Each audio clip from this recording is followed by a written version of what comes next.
Our next speaker is Dr. Deborah Kurrasch. She's a professor in medical genetics at the University of Calgary, and she's a scientist at Alberta Children's Hospital Research Institute, and she's also at the Hotchkiss Brain Institute.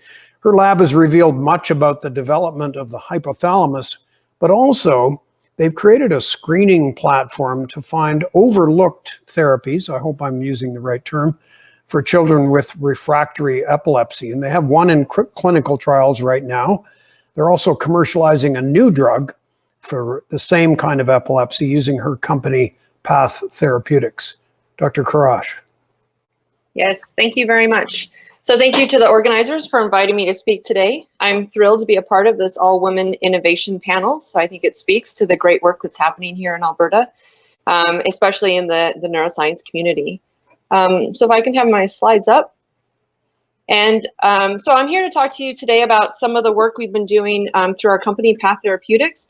And I wanted to present the story as it happened in real time. Usually when I present the story, it's all the pretty, look how great everything is and how well it worked. And so I wanted to present a little bit more on the backside of this is how it really unfolded, to give you motivation, I think, as you go out into the world and do your own commercialization endeavors, that what you start off to do is very rarely what you end up doing. And so as long as you have some tenacity and some grit with you, you pivot along the way, then you'll just develop your own windy road.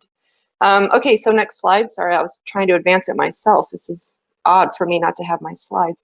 Okay, so this story begins with Fern. She's this cute little girl here. She's seen at Alberta Children's Hospital. She has a rare form of Dravet syndrome, which in and of itself is a rare epilepsy syndrome.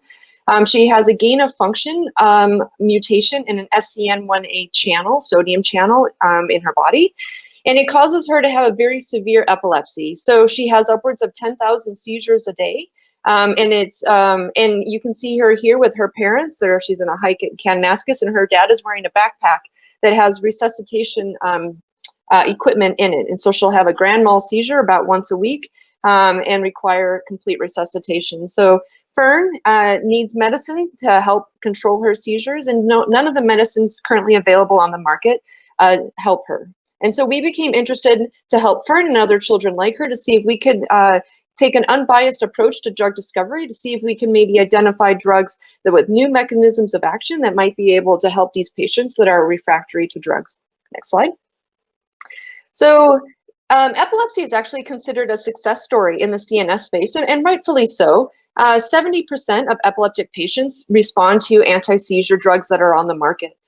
So this is due to a very productive period of 85 years of drug discovery. And it's led to an efficacious phase where of the 50 million patients worldwide with epilepsy, the majority of them will respond to drugs.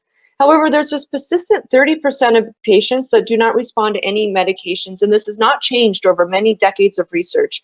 And it suggests that so if you look at the drugs on the market, there's about 30 anti-seizure drugs that are approved, and over 95% of them target ion channels. And this is due to the channelopathy hypothesis that was adopted back in the 1920s, and that was seizures are due to channels being overactive and causing too much hyperexcitability in the brain.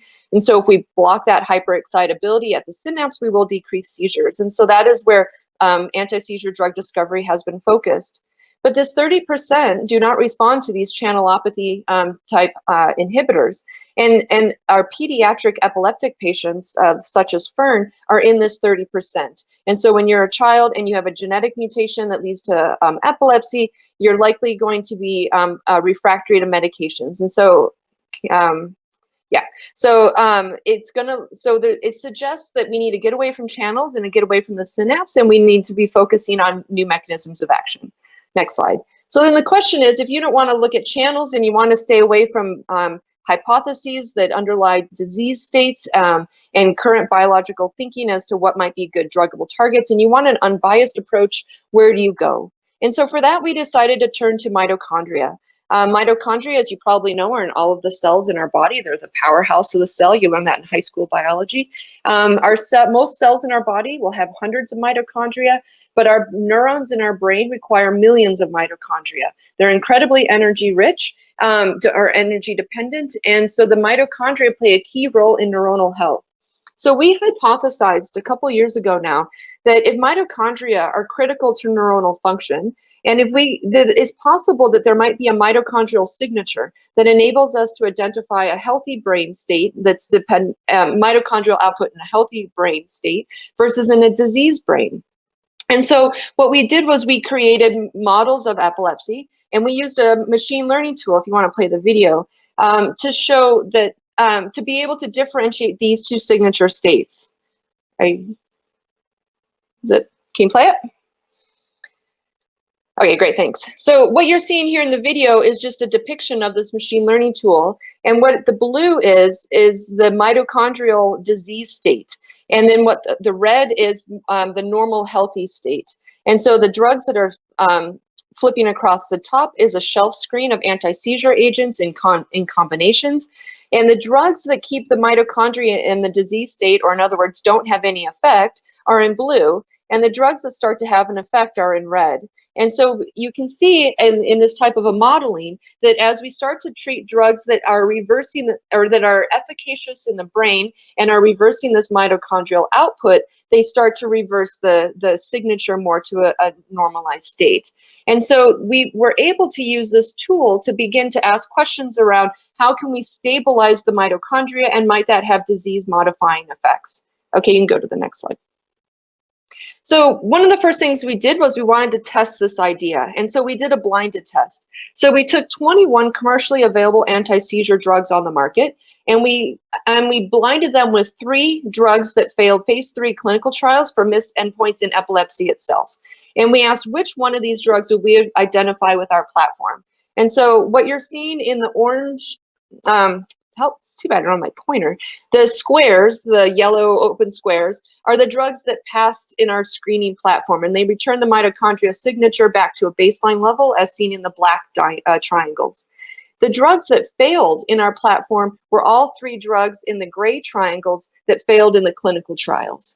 And so it suggests that we perhaps could have saved these pharmaceutical companies lots of money, but also that the mitochondria is an underappreciated mechanistic readout for how well these drugs are performing inside the brains to actually reverse disease states. So next slide. So what we decided to do once we had tested this in various ways was let's now start to screen drugs. So this is version 1 of our strategy. So we said, let's make zebrafish models of diseases because we needed a whole networked brain. We couldn't do this in cell lines. Mice are too slow. C. elegans and Drosophila are perhaps too low on the vertebrate scale, well, they're invertebrates. And so we decided, let's stick with zebrafish. There's a lot of evidence that shows their brains develop in a similar manner. They're 70% conserved in their genetic material.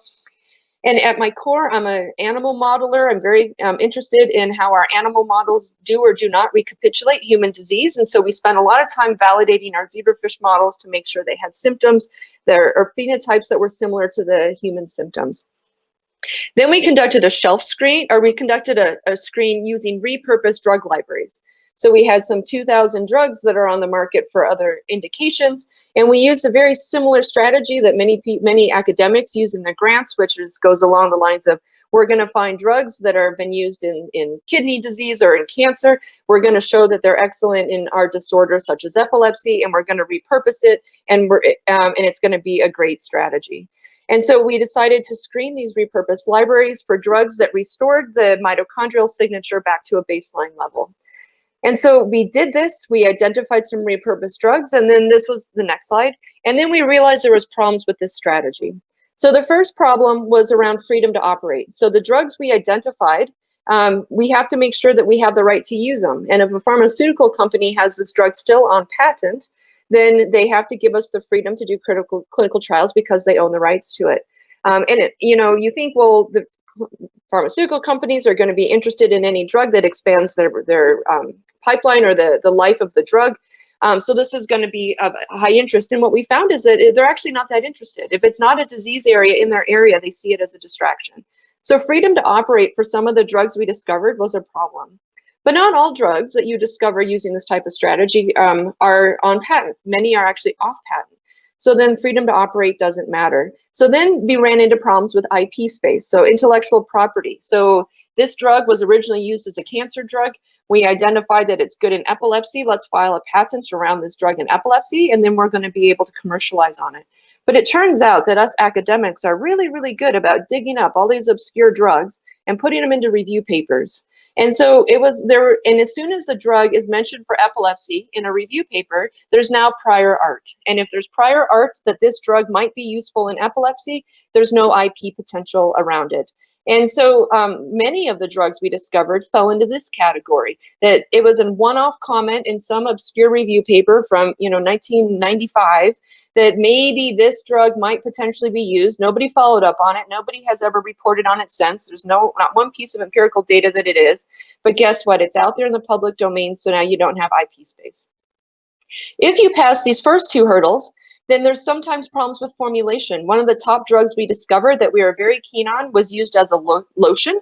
And so we would need to reformulate it into some sort of a pill such that the patients could take it, daily to get into the blood-brain barrier, to cross the blood-brain barrier into the CNS. And so, I'm on the phone with reformulation consultants to try to understand what it will take to take what this drug that is insoluble, make it into a micronized powder, maybe something inhalable to get it into the brain. And and finally they just said it's just not worth it. So sometimes you have formulation problems. The last problem that we came across is that it doesn't cross the blood-brain barrier. So a lot of the drugs that are in these repurposed libraries that you can commercially purchase are actually designed for diseases in the periphery. So they're designed for kidneys or livers or gonads or skin, lungs, heart, whatever. But they are specifically designed to stay out of the brain, because if they don't need it in the CNS, then don't have it go there, because it's going to create side effects. And so one of the easiest ways to do this is have your molecule too big to cross the blood-brain barrier. So many of the drugs we discovered using this strategy were over 400 kilodaltons, which means it won't cross the blood-brain barrier. So between all of these hurdles, we quickly discovered that repurposing drugs and moving into the clinic was not as easy as we made it sound in the grants that we like to write. And the last bit that isn't on here, which is also true though, is that VCs, the venture capital, and people that would give you money to do these studies, they generally don't like the repurposing play, specifically because of all these hurdles. So it can happen. There are successful companies. There is venture capital money for repurposing drugs. But as a strategy to do over and over using our platform, it looked like there was going to be hurdles. So we went to phase 2. So next slide. So we said, okay, the repurposed drugs themselves don't have any value, or they have little value. So we decided, but these drugs bind targets, and these targets have never been really fleshed out for epilepsy. So maybe the targets have value. So then we moved into step 2, where we used pharmacological and genetic tools. We shRNA, CRISPR-I, morpholinos, knockout mice, to validate that the target was indeed a disease-causing mutation. So we used mice and human brain organoids now for this step. We left the zebrafish behind, and we wanted to show in mammalian models that these targets are actually underappreciated, underutilized, and that they could then be used to launch drug discovery. And so what we did, and so then the idea was that we're going to sell these targets as assets. So everybody knows that the CNS space in the pharmaceutical companies has been struggling. There's $5 billion spent on Alzheimer's for beta amyloid drugs, and well, guess what? Beta amyloid is probably not the right target. But without an idea of where to go next, a lot of pharmaceutical companies are slowing on their CNS research. And so we thought, well, let's go ahead and use our targets and let's just sell them to pharma. This will be a great idea. And so next slide. This was actually pretty easy to explain to you. There was no interest by pharma, and there was no interest by venture capital. And, I guess perhaps I should have heeded the warning, because many people told me this before we started. They said that they don't buy, that nobody is going to be interested in a target as an asset. They buy drugs as assets, but they do not buy targets. And I thought, well, no, but we've got a great gig going here, and I'm going to convince them otherwise. So I spent about 2 years trying to convince them otherwise before I finally got it through my thick skull that nobody is interested. So that leads us to the third phase, which is everybody next slide, oh, sorry, I forgot. I put this in. So for those of you that aren't familiar with small molecule drug discovery, it starts with target identification. So really, once you identify a target, you validate it, and then you move into screening against the target. You move into lead generation, and then preclinical testing before you move into clinical trials. So we had always billed ourselves as a -1 step, that we have a platform that enables us to identify targets, and then the pharmaceutical company can start with target identification, which they do with target validation and screening, which they do very well, and move forward. But as I just told you, nobody was interested in our -1 step. So then we decided we're going to have to move this thing forward ourselves. And so we have done target identification and validation. So we're going to have to move to the next step of screening and lead optimization. So next slide. And so that's what we did. We took the platform, which we had initially identified the pathway, we had validated the pathway, and then we moved into a target-based drug discovery mechanism, much like any other biotech or pharmaceutical companies. We can do in silico screening using computer-based modeling of crystal structures. We also have AI machine learning collaborators that can dock drugs into the crystal structure of our favorite target. And then we have in vitro and in vivo assays that enable us to move it forward. So next slide. For the sake of time, I'm going to move through these pretty quickly, but this is just some high level of what we did. We did 2 virtual high throughput screens, one with a contract research organization called Life Chemicals, the second one with Evotech. And from these, we've identified novel new compounds that have IP space now, and that we can then move forward into the preclinical testing and move them into the clinic. Next slide.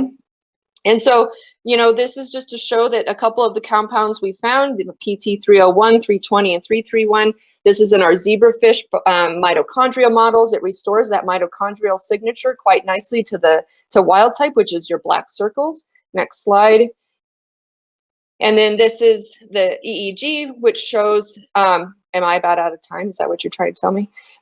We can decrease the hyperexcitability, and you know, seizures are a hyperexcitable event, and so we can block the seizures with one of our drugs. Next slide. And that it actually, let's just skip it. It takes too long to explain. And next slide.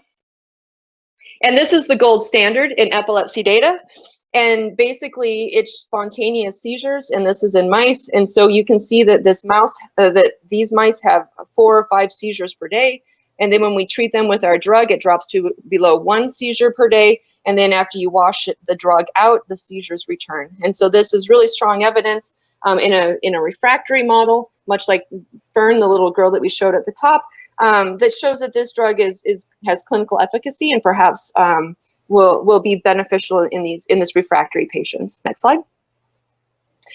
And so that's what we're doing. We have now given up on the target as an asset, and now we're going to do drugs as assets. And so we're in this last step before the orange begins of phase 1 clinical trial. And we're preclinical testing for toxicology and pharmacology, how it affects the body, how the body affects it, how much bioavailability there is, how much gets into the brain. And this is all very classic kind of pharmaceutical company work. But it just shows how what we started with was a repurposed play. We moved into a target as asset play.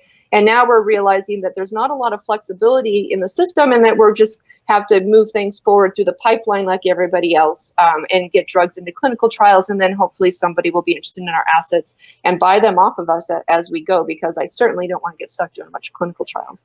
But you'll have to invite me back next year and see if I'm doing clinical trials. Okay, next slide. You can skip this one, keep going.